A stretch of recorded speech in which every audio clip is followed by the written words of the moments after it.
बुलढाणा जिल्ह्यातील मलकापूर तालुक्यातील ग्राम बेलाड येथील इयत्ता 6वी शिकणाऱ्या दिव्या गोविंदा संभारे या 12 वर्षीय मुलीचा शाळेत जात असताना रस्त्यावरील विहिरीत पडून दुर्दैवी मृत्यू झाल्याची घटना सकाळी 11 वाजेदरम्यान घडली आहे।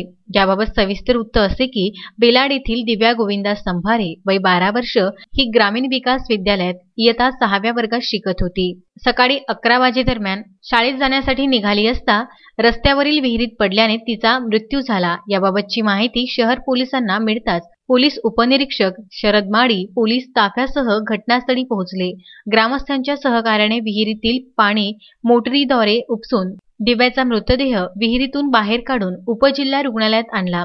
घटनेची माहिती मिळताच नगराध्यक्ष ॲडव्होकेट हरीश रावळ, शहराध्यक्ष राजू पाटील, पत्रकार संघाचे जिल्हाध्यक्ष गजानन ठोसर आदींनी धाव घेतली। दुपारी शवविच्छेदनानंतर शोककुला वातावरणात दिव्यावर बेलाड येथे अंत्यसंस्कार करण्यात आले।